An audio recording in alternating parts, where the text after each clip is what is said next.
Hey mga brods, alam naman natin, napapalapit na rin. Napapalapit ang ating PBA Draft 2025. Yes, isa nga, ito pong si QMB na isa sa mga gustong kunin ng SMB. Yes, ito po kasing Beermen na alam naman natin na pigati, masakit ang kanilang nararamdaman dahil hindi nga sila nakapasok ngayon ng playoffs round. Naiinggit pa nga sila sa Ginebra dahil nakaunang panalo sila dito sa Meralco Bowls ngayong playoffs round. Kaya ito pong SMB gusto nilang gumawa ng big move. So alam naman natin, habang iniintay nilang PBA draft, ito, kinakausap na at ninenegotiate na nila, ito pong si Quentin Meliora Brown. Yes, ito po yung player or center ng UP Fighting Maroons na tinalo lang naman ng LaSalle Green Archers na itong UAAP Championship kamakailan lang mga kabrods last season. Kaya ito pong si QMB, bakit nga ba ito kinukuha ng SMB? Well, 6'10" ba naman ito mga kabrods? Para ka nang merong dalawang Junmar Fajardo dyan. Yes, ito pong si QMB, hindi ito masyadong Fajardo ang laruan nito mga brods, kung saan mas mabilis na JMF ito at mas hassle sa laro. Bata pa, 24 years old lang. Ito pong si QMB napakabata mga brods, napaka-fresh at kayang-kayang i-improve pa ng SMB ito. Ikaw ba naman araw-araw mong makakasama sa practicean? Ito pong si Junmar, ewan ko na lang kung hindi ka palalakas mga kabrods.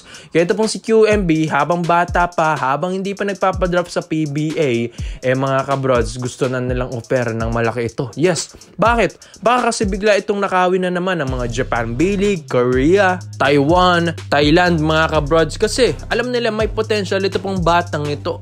So 6'10" kasi ito mga brods, at kita nyo naman sa last stint nila against LaSalle Green Archers sa UAAP Championship, well, isa lang naman ito pong si QMB sa mga talagang nagbigay ng pahirap dito sa LaSalle Green Archers dahil ang hirap ngang pigilan ito. Pati ngayon Phillips Brothers, mga 6'8" na pataas mga kabrods na magkakapatid sa LaSalle, hirap sila dito kay QMB dahil grabe rin kasi yung laruan nito at mas malaki siya, 6'10" mga kabrods. Yan din ang isa sa mga advantage ng QMB dito. Hindi lang basta-basta hustle sa laro, hindi lang basta athletic lang ito pong si QMB, may height din. Ang ganda ng kombinasyon nito may height na may skills pa mga kabrods. Kaya sa SMB gusto nila na player na pwedeng pumalit sa pwesto ni Junmar Fajardo, at nakikita nila kay Quentin Meliora Brown, hindi man ganun katigas pomoste ni Junmar, pero effective at magandang footwork nito sa ilalim. Malay natin,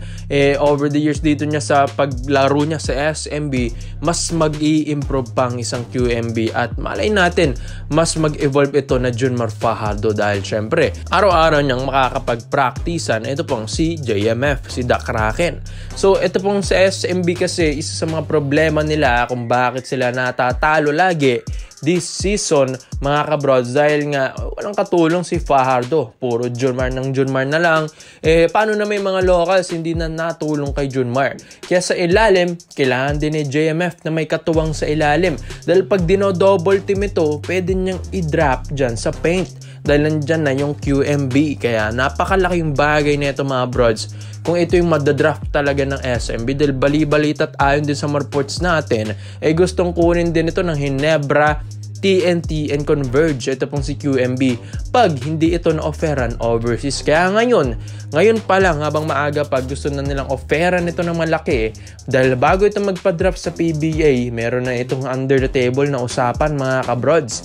Kaya yan ang maganda kung uunahan nila yung agent nito ni Quentin Meliora Brown. Kaya ikaw mga brods, sa tingin nyo ba dapat mang i-draft ito ng SMB, ito pong si QMB, at worth it ba ito? Para sa akin, worth it talaga mga kabrods, dahil kaka-champion lang nila sa UAAP.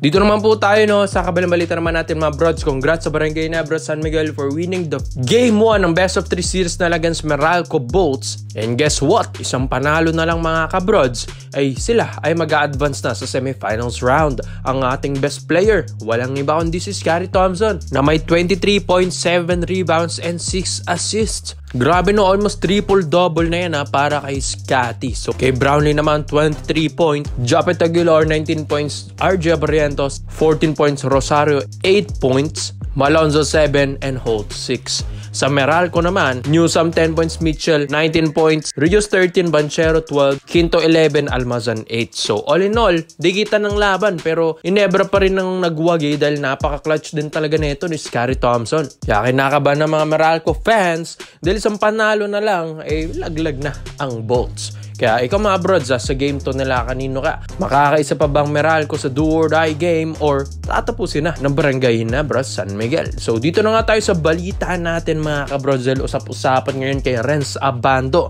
Yes, eto po kasing si Abando ay gusto nga itong i-draft ng Barangay Ginebra San Miguel. Alam din naman natin na saan niyang Red Boosters ito sa KBL. Dating nag-champion sa 2023 dito sa KBL sa Anyang. Tapos slam dunk champion pa 2023 mga brods. Ang dami na talagang awards neto ni Abando dyan. Kaya napakalaki talaga ng mga sinasahod na dyan mga kabrods. Kaya itong Ginebra, gusto rin naman na nilang offera ng malaki ito pang si Abando mga kabrods. Kahit naman magpa-draft ito dito sa PBA as a rookie contract. Pero ang gusto ng Ginebra dito ay merong under the table mga brods para pumayag ito pong si Renz Abando. Dahil kung di man ako nagkakamali, sumasahod na rin to ng halos 2 million to 3 million a month dyan mga kabrods sa Anyang Red Boosters. Kaya napakalaking bagay ng Abando doon. Kaya kailangan din talaga ng Ginebra na offeran ng maganda ito. Well, kung ito yung madraft ng Ginebra mga brods, syempre di hamak na mas lalakas talaga sila. High flyer, shifty point guard itong si Abando 6'2". Tapos mga kabrods, pwede mo paggawing forward dahil sa laruan nito sa taas ng talon.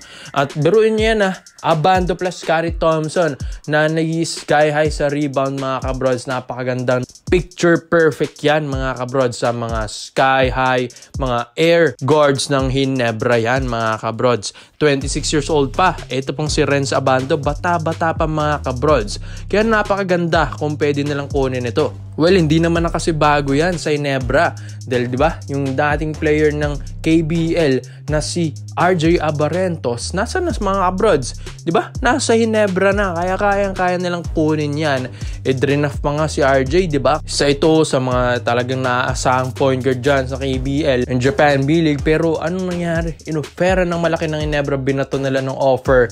Kaya ito napauwi ng Pinas at nagpa-draft sa Barangay Ginebra San Miguel. Kaya ito pong si Abando, kayang-kaya rin yan mga kabrods ng Ginebra. Inaantay lang talaga nila yung kontrata nito na mapaso.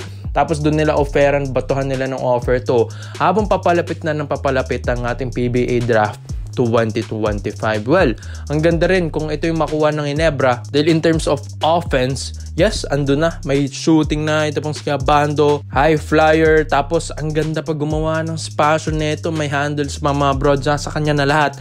Tapos, in terms of defense din, yes, grabe kung bulumangka ito mga kabrods. Parang mas mataas pa nga tutumalon kay Third Ravena Galing steal, great defender si point guard position din. Ito pong si Abando. Kaya, sa tingin nyo mga brods, ito pong Ginebra, mas lalakas ba sila kung makuha ng Ginebra ito pong si Abando? At isa pa, nahawakan na rin ito ni Coach Tim Cone sa Gilas, Pilipinas. Diba mga kabrods? Kaya ikaw mga brods komento mo lang opinion mo dito mga brods. At isa natin yan. Salamat po sa panonood mga brods. This is Phil Basketball. Yun lang. I'm out.